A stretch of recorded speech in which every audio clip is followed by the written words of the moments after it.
1967年，宋康昊出生在韩国庆尚南道的一个普通家庭。这个相貌平平的男孩，在当时是谁也没有想到他会成为未来韩国电影的半壁江山。在初中2年级时，他就有了当演员的梦想。他喜欢给朋友们讲故事，每次都会得到朋友们的称赞。中学毕业后，宋康昊报考了当时为数不多具有表演专业的一所大学，结果考试失利。第2年，他便考入釜山经商大学放送演艺系，不过他只读了1个学期就申请休学去服兵役。直到1989年从部队退役，他并没有再选择复学，而是决定先让自己站在舞台上。23岁的宋康昊加入釜山地狱剧团，参与了民族剧的演出。1990年12月，宋康昊观看了原有舞台剧团的地方公演《崔先生》，这部话剧特有的表演方式吸引了他。1991年，宋康昊接连4次拜访了首尔原有舞台小剧场，并留下自己的联络方式，只为能够成为原有舞台的一员。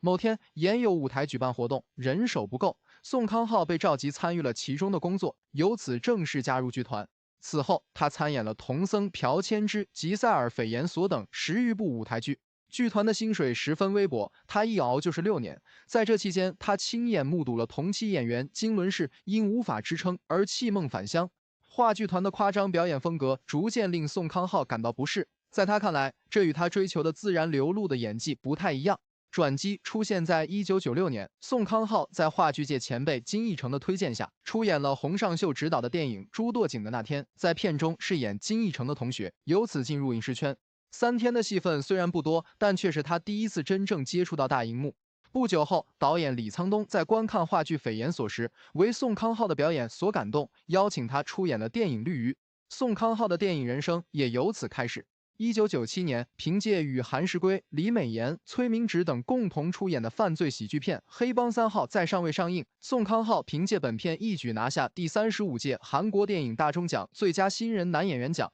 第18届韩国青龙电影奖最佳男配角奖。宋康昊的崛起与韩国电影复兴时间线基本同步。1999年，他在谍战动作片《生死谍变》中饰演特工李长吉，在韩国票房660万人次，碾压同期上映的《泰坦尼克号》，打破韩国电影票房纪录。2000年，他又与李秉宪、李英爱、申河均一同出演了朴赞郁悬疑电影《共同警备区》。这部电影以朝韩边界的共同警备区为舞台，展开了一场关于友谊、人性、政治与悲剧的深刻叙事。宋康昊在片中饰演朝鲜士兵吴敬弼，他和韩国士兵李寿赫之间跨越国界与意识形态的友谊结果，折射了南北分裂的悲剧。宋康昊也凭借这个角色赢得首个大钟奖影帝。2002年，宋康昊还出演了朴赞郁导演的复仇3部曲，第1部《我要复仇》。他与申河均、裴斗娜搭档，在片中饰演在女儿被绑匪意外杀害后，誓言复仇的父亲东进。这个角色助他获得了第23届韩国电影青龙奖最佳男演员提名。2003年，他与金相庆、朴海日联合出演现象级犯罪悬疑片《杀人回忆》。这部电影改编自韩国的华城连环杀人案，他在片中饰演毫无经验、只凭粗暴逼供的小镇警察朴斗满。结尾，他直视镜头的站立表情成为影史经典。他也凭借本作2夺大钟奖影帝。2004年，宋康昊在喜剧电影《孝子洞理发师》中饰演极度单纯的理发师汉默，凭借本作再获青龙奖影帝提名。2006年，汉江怪物以1301万观影人次创票房纪录。宋康昊在片中饰演游手好闲，在汉江边开小卖店的家中长子朴江斗，因女儿被抓走而和水中怪物殊死搏斗。这部电影在韩国创造了多项奇迹，首映日观众人次第一，韩国电影史上预售票成绩第一，海外销售成绩第一等。他还以220万美元的票房成绩，成为至今为止韩国电影闯荡好莱坞的最高票房纪录。这部电影也让宋康昊获得第1届亚洲电影大奖最佳男演员。在之后的数年，他又陆续出演了《优雅的世界》《逆阳》《好家伙》《坏家伙》《怪家伙》等人气电影。而真正让他成为韩国电影国民符号的，还是2013年的现象级剧情片《辩护人》。宋康昊起初拿到剧本时，因题材太过敏感而拒绝出演，但剧本的故事一直令他魂牵梦绕。不久后，他主动联系导演，确定出演。影片根据韩国已故前总统卢武铉在担任律师时为抚陵事件进行辩护的故事改编。宋康昊在片中饰演虽然爱钱却更重感情的律师宋佑硕。影片最终观影人次1136万，让宋康昊再次获得青龙影帝。同年，在科幻灾难片《雪国列车》中，他饰演开锁专家南宫明秀，名字是奉俊昊导演想故意让外国人拗口的恶趣味。这部电影根据法国漫画改编，在电影里，2031年人类试图阻止全球变暖的实验失败，地球进入冰河期，极寒造成绝大部分生命死亡，幸存下来的人登上了由维尔福德开发的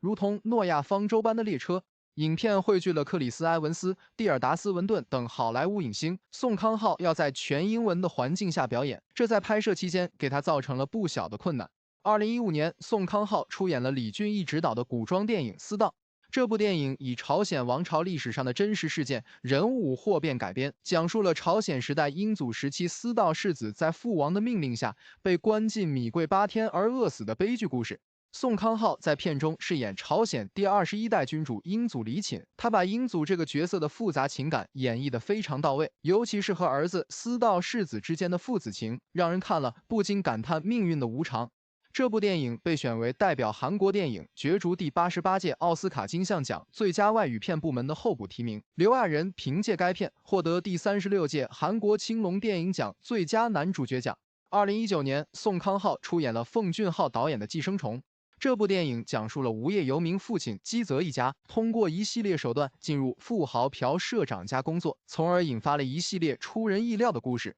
宋康昊在片中饰演无业游民金基泽，他把这个角色的贪婪、无奈和挣扎演绎得非常到位。这部电影获得了第72届戛纳电影节金棕榈奖、第92届奥斯卡金像奖最佳影片，创造了韩国电影历史的奇迹。光鲜背后亦有阴影。2009年，朴赞郁导演的《蝙蝠》因风格前卫票房惨败。2011年，《蓝颜》《嚎叫》再遇票房滑铁卢，媒体也因此发起巨星陨落论。私底下，宋康昊以爱喝酒出名。2005年因酒驾被吊销驾照。更严峻的是，2015年朴槿惠政府的演艺黑名单，他因辩护人原型是卢武铉及声援世越号事件被封杀，工作量大减，但他始终拒绝妥协。个人生活方面，宋康昊在研友舞台剧团时期就与圈外的妻子结婚，妻子在他穷困时给予了他充分的鼓励和支持。儿子宋俊平是职业足球员，女儿宋朱颜出生后，他经常公开出席子女活动。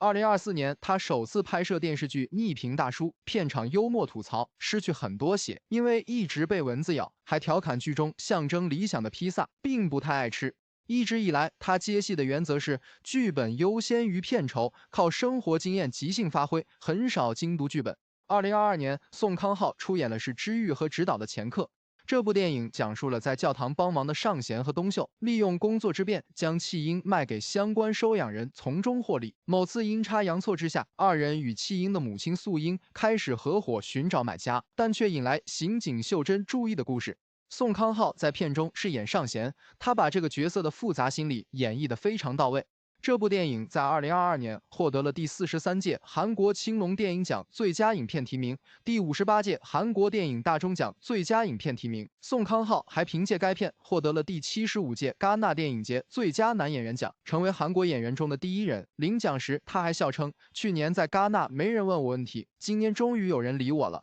从舞台剧配角到集齐4座青龙奖、3座大钟奖、2座百想艺术大赏、1座戛纳影帝，宋康昊用一张路人脸演尽了韩国社会的悲欢离合。他的人生就像一部精彩的电影，充满了各种起伏和转折。他出演的每一部作品都像是一颗璀璨的星星，在韩国电影的天空中闪耀着光芒。